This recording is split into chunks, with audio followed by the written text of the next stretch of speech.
Alright, so we're going to discuss how you're going to deliver or how you're going to conduct the TOEIC LNR Test 600 Part 2. So, iba-iba kasi yan. Dun sa Part 1, let me check first. So, Part 1, TOEIC 600 Part 1 is all about pictures. Okay? But sa TOEIC Part 2, so it's all about question response. Okay? So, let's tackle kung paano nyo ituturo ang textbook na 'to. Lalong-lalo na sa mga, new teacher na hindi pa familiar and dun sa mga, new teachers na kaka-add lang ng batch na 'to. Okay? So, of course, we always start with the greetings and then after that, pwede ka nang mag-start sa script mo. So, let's start the lesson. You chose TOEIC Listening Part 2, 1 to 5. Is that correct? So, pag sinabi ni student mo na yes, alright. So, now let's move on to question 1. So, please check the direction. Don't forget, each time na magpapacheck ka ng direction, you have to give some time to the student to check the direction. Okay? So, next is you'll continue conducting or you'll continue following your script. Okay? Pag sinabi ni student mo na, I am done checking the direction, then you'll proceed to this one. Okay? So, we'll listen to the audio now. Please listen carefully and choose the right answer. And then you're going to play this.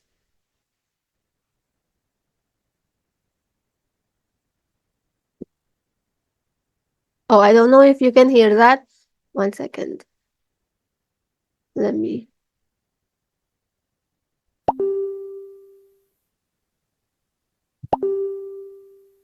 A. All right. To that There. new French place. B. Oh, it was delicious. C. I certainly hope so. Okay. So, if you noticed kung ano yung nandito, yun yung narinig nyo dun sa audio. So, from there, sasagot si student mo. So, ang napakinggan niya, ito. So, yung question, where did you take the client for lunch? So, ngayon, pipili siya kung ano ang pinaka-fit na sagot dito. Okay? So, if the student said A, so the answer is correct. Okay? So, but before that, bago mo pasagutin si student, pwede mo muna siyang tanungin, do you want to listen one more time? Kung yes, so ipi-play mo siya ulit. Pag sinabi niya na no, then tanungin mo na siya, what's your answer? Okay? So now, pag sinabi niya na A, alright, very good, that's correct. Okay? Huwag niyo na tong sundan. Tapos, after that, pag sabi mo ng correct, so now let's check the answer together. The right answer is letter A. Okay? So after that, since nasagot niya na ng tama, so pupunta na kayo dito sa next part. Okay, so now we are in each sentence question. Please check the direction. Pag sinabi niya na done, now we'll check the question and the answer. First, you'll listen to the question and repeat exactly after the audio. Okay? So, TOEIC is all about listening skills ni student. So, dapat ma-repeat niya ng tama yung napakinggan niya. Okay? So, it starts na. Ipa-play mo siya, diba? Number 1. Where did you take the client for lunch? Yun. So, ito siya. Ngayon, dapat ma-repeat yan ni student. Pag na-repeat niya yan ng tama, so magpo-proceed ka na dito. I-click mo lang to. Okay? Kasi nakalagay dyan sa guide mo na the student tries to repeat them. If he could repeat it perfectly, punta ka na dito. If hindi naman, punta ka lang dito. Okay? So, let's say na-repeat niya naman perfectly. So, click mo lang yun. So, ito na siya.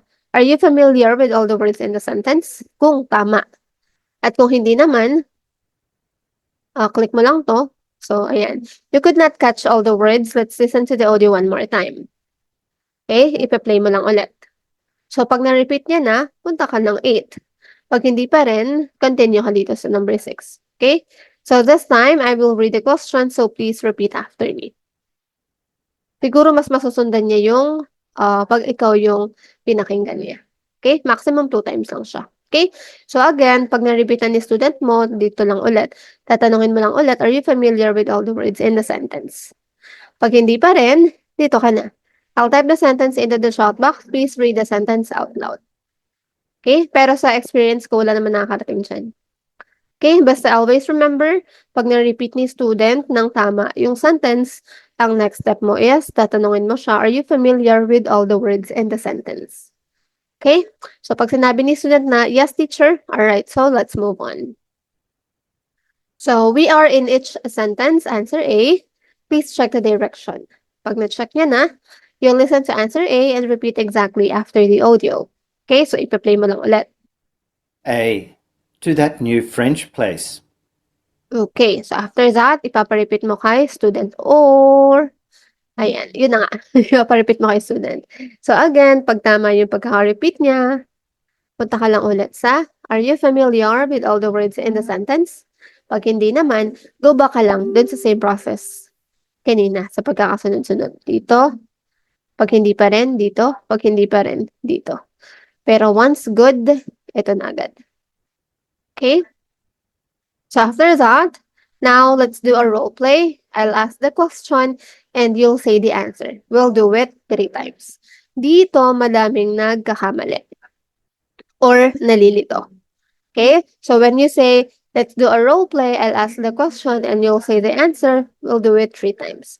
So ibig sabihin, nakalagay din dito na do not give the answer unless the student really can't remember it.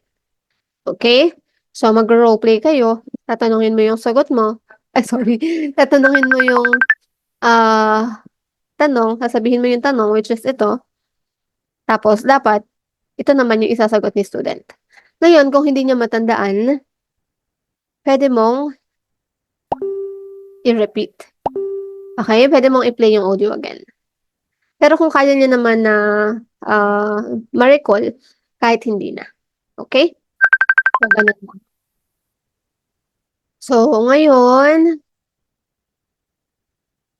after that, let's move on na kayo sa question 2. So, yung question 2 is just the same lang. Kung ano yung naging process nyo dun sa question number 1, ganun lang din ang gagawin nyo sa number 2. Okay? So, any question, just drop it in the comment section below and I'll answer it as soon as possible.